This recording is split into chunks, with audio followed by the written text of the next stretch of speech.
asị na charị nwa Mgbafọ bụzikwa Linus nọ na-asịzikwa asị na nke ikpeazụ a ndị be abịakwanụ ka unu nụrụ njinji na-eji n'ahịa Ayamelu ma ebe gọvanọ Chukwumacha Soludo nwa Mgbafọ jere ime kampenụ wee ruo ebe a wee sị ndị Ayamelu m n'ọrụlụfa hospital andị na nya bụ na ọgwụ na tata anụnwa ọ bịara na-eme kampen a na mmadụ 4 na-emelụfa ọpụreshọn ebe ahụ andị na oje netafa netacha afa wee nyekwu ofe ego moto fa were naba na nya bụ na ọgwụ bụkwa frio na aha akwụ ụgwọ na iruo n'ụlọ ọgwụ a kịta anụnwa na-enwelu 65 staff nya doctor and nurses na fa na ebe ahụ na patienti n'ebe ahụ kịta akwụ na line ka enetafa na fa lụrụ 200 ndị Ayamelu m wee nọrọ ebe gọvanọ Chukwumacha Soludo na-eme kampen wee bee aka n'isi wee na-asị n'obodo fa ka a na-ekwu ife nke a ka n'obodo ọzọ ka ọ na feso ozi wee nọrọ obodo a ọkwa ya ka ndị yutu gbapụrụ ọsọ wee jebe n'ụlọ ọgwụ nwa ka fa malụ mgbe ife nwa bidoro fa amaghị o wee ruo ebe ahụ o wee bụrụ enti ụlọ ọgwụ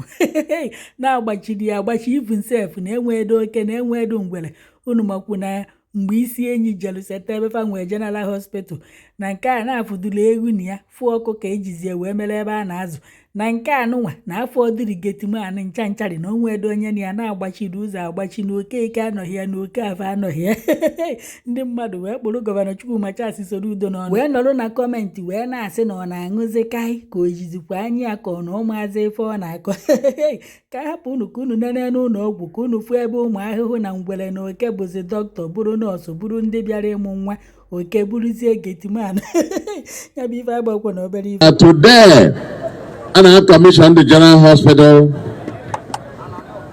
4 surgeries successful have been performed. No operation tata, and the fan operation be free of charge. Agent Netafa ebe for operation. Chokolu for go moto for whenever my pharmacia. Man, they don't need to pay us anything. Almost 65 staff, doctors, nurses, and other paramedical staff in Eba. Kind of Eba and other patients. Ndibalu Nogo. As an father, about 200 there. This is the first day of the commissioning. So Ayamelu. Emergency. Yeah, oh no, Governor Soludo. Yeah, no one them surgery about now, man 12. Okay, man 4. Yes, about no. But my surgery ana, my doctor Soludo ana. How the surgery. Soludo na for. Find you. Okwa barrister bia ko netende Ayamelu surgery nya. Okpochi. Yes, sir, this abanyana.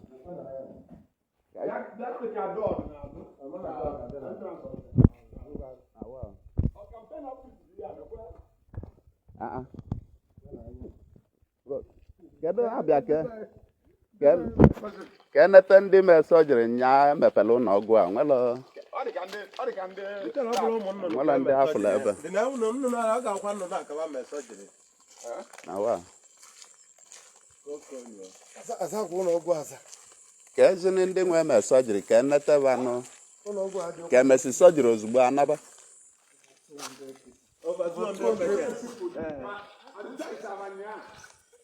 No, doctors got out the outside that.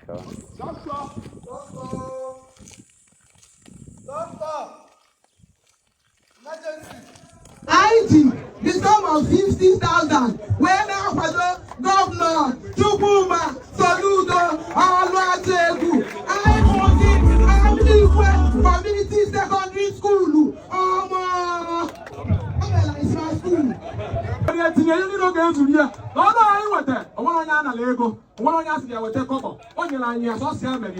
Ayamelu now has 256 teachers between 2022 and 2024.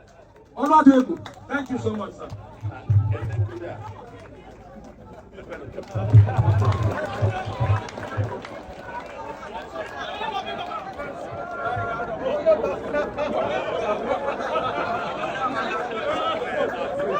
Yes, so put your hands together for the PBSSC teachers. Wow. Wow. Ayamelu make a name. Sir Governor, good afternoon, sir. I'm going to get a when I say, na Governor, I know like Ayamelu more ofuma. On like free education. One more Kuraka Kita, I'm going to na Omo Health Center, free of charge. Man, I don't want to see man, I don't cover. Sit down 1 month, then we run at 9 months. When see I did Governor Anambra.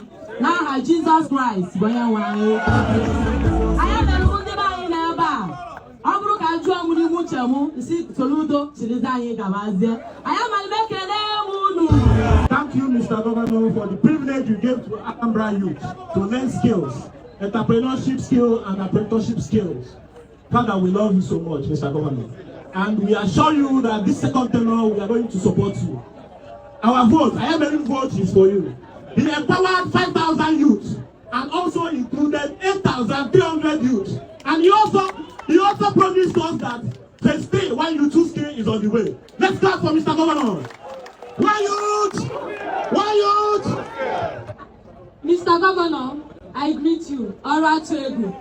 Afambo Wanyajaku Kamaka, and on behalf of Alpha teachers Ayamelu, I can Ora Tuegu. Ni no ye na yolo ayabulo madu ugbo onwe ye na ala ikobo I we see kai Ora Tuegu na mulu jila yo gugu tinti teachers Ayamelu. I see kiji na yo ye jiko ji no jiko ye de mma. Let the work continue. Ora Tuegu jila igaba o. I see kai kenai I be for where ụmụ anyị ndị we n'ọrụ ma ndị nkuzi ma ndị health worker ndị na kai kenai what if Ayamelu Ayamelu nwere ego ma anyị nwere mmadụ ọ mmadụ ka na-akwụ ife a ife niile anyị na-akwụ bụ votu Soludo.